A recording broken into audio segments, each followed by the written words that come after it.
मित्रों, जामवंत जी रामायण के मुख्य पात्रों में से एक हैं। जामवंत जी को रश्कपति भी कहा जाता है। वह आधे मानव थे और आधे भालू। रामायण आदि ग्रंथों में तो उनका चित्रण ऐसा ही किया गया है। दरअसल दुनिया भर की पौराणिक कथाओं में इस तारा मंडल को अलग अलग नाम से पुकारा जाता है, लेकिन सप्तऋषि तारा मंडल को यूनान में बड़ा भालू यानी कि लार्जर बियर कहा जाता है। इस तारा मंडल के संबंध में प्राचीन भारत और यूनान में कई दंत कथाएं प्रचलित हैं। पुराणों के अध्ययन से पता चलता है कि वशिष्ठ, अत्रि, विश्वामित्र, दुर्वासा, अश्वत्थामा, राजा बलि, हनुमान, विभीषण, कृपाचार्य, परशुराम, मार्कंडेय ऋषि, वेदव्यास और जामवंत आदि कई ऐसे ऋषि, मुनि और देवता सशरीर आज भी जीवित हैं। कहते हैं कि जामवंत जी बहुत ही बुद्धिमान थे। वेद उपनिषद उन्हें कंठस्थ याद थे। वह निरंतर पढ़ाई करते थे और इसी कारण ही उन्हें लंबा जीवन प्राप्त हुआ था। परशुराम और हनुमान जी के बाद जामवंत ही एक ऐसे व्यक्ति थे जिनके तीनों युगों में होने का वर्णन मिलता है और कहा जाता है कि वह आज भी जिंदा है।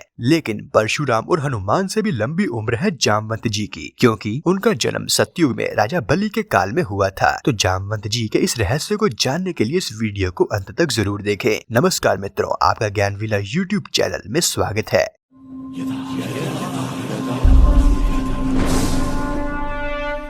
मित्रों, रामायण काल में हमारे देश में 3 प्रकार की संस्कृतियां अस्तित्व में थी। उत्तर भारत में आर्य संस्कृति, जिनके प्रमुख राजा दशरथ थे, जो कि श्री राम के पिता थे। दक्षिण भारत में अनार्य संस्कृति, जिनका प्रमुख रावण था। और तीसरी संस्कृति देश के मध्य भारत में जनजातियों और आदिवासियों के रूप में अस्तित्व में थी, जिनके संरक्षण महर्षि अगस्त्य मुनि थे। अगस्त्य मुनि वनवासियों के गुरु और मार्गदर्शन थे। वानर राज बाली, सुग्रीव, जामवंत, हनुमान, नल और नील आदि अगस्त्य मुनि के शिष्य थे। धार्मिक ग्रंथों के अनुसार जामवंत सतयुग और त्रेता युग में भी थे और द्वापर में भी उनके होने का वर्णन मिलता है। एक और जहां हनुमान जी और भीम को पवन पुत्र माना गया है, वहीं जामवंत जी को अग्नि पुत्र कहा गया है। जामवंत की माता एक गंधर्व कन्या थी। मान्यता अनुसार भगवान ब्रह्मा ने एक ऐसे रीछ मानव बनाया था जो पैरों से चल सकता था और जो मानवों से संवाद भी कर सकता था। पुराणों के अनुसार वानर और मानवों की तुलना में अधिक विकसित रीछ जनजाति का उल्लेख मिलता है। सृष्टि के आदि में प्रथम कल्प के सतयुग में जामवंत जी उत्पन्न हुए थे। जामवंत ने अपने सामने ही वामन अवतार को देखा था।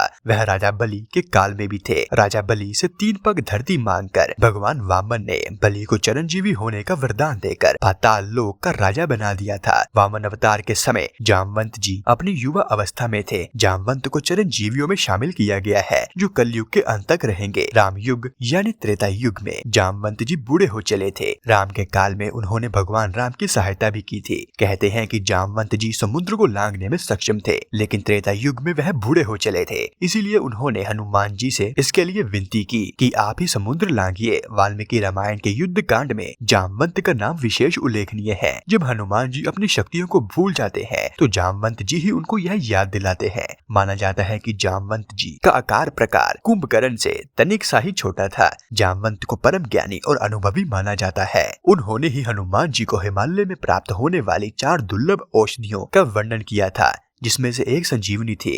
राम रावण के युद्ध में जामवंत जी राम सेना के सेनापति थे। युद्ध की समाप्ति के बाद जब भगवान राम विदा होकर अयोध्या लौटने लगे तो जामवंत जी ने उनसे कहा कि प्रभु, इतना बड़ा युद्ध हुआ मगर मुझे पसीने की एक बूंद नहीं आई। तो उस समय प्रभु श्री राम मुस्कुरा दिए और चुप रह गए। श्री राम समझ गए थे कि जामवंत जी के भीतर अहंकार प्रवेश कर गया है। जामवंत ने कहा, प्रभु, युद्ध में सबको लड़ने का अवसर मिला, परंतु मुझे अपनी वीरता दिखाने का कोई भी अवसर नहीं मिला। मैं युद्ध में भाग नहीं ले सका और युद्ध करने की इच्छा मेरे मन में ही रह गई। उस समय भगवान ने जामवंत जी से कहा, तुम्हारी यह इच्छा अवश्य पूर्ण होगी जब मैं अगला अवतार धारण करूंगा। फिर द्वापर युग तक जामवंत जी एक गुफा में तपस्या करते रहे। उस समय एक संयम मंतक मणि होती थी, जिसे इंद्रदेव धारण करते थे। भगवान श्री कृष्ण को इस मणि के लिए युद्ध करना पड़ा था। उन्होंने मणि के लिए नहीं बल्कि खुद पर लगे मणि चोर के आरोप को असिद्ध करने के लिए जामवंत से युद्ध किया था। बाद में जामवंत जब युद्ध में हारने लगे तब उन्होंने अपने प्रभु श्री राम को पुकारा और उनकी पुकार सुनकर श्री कृष्ण को अपने राम स्वरूप में आना पड़ा। तब जामवंत जी ने समर्पण कर अपनी भूल स्वीकारी और उन्होंने मणि भी थी और श्री कृष्ण से निवेदन किया कि आप मेरी पुत्री जामवंती से विवाह करें। जामवंती और श्री कृष्ण के संयोग से महाप्रतापी पुत्र का जन्म हुआ, जिसका नाम सांब रखा गया। इस सांब के कारण ही श्री कृष्ण के कुल का नाश हो गया था। गुजरात के पोरबंदर से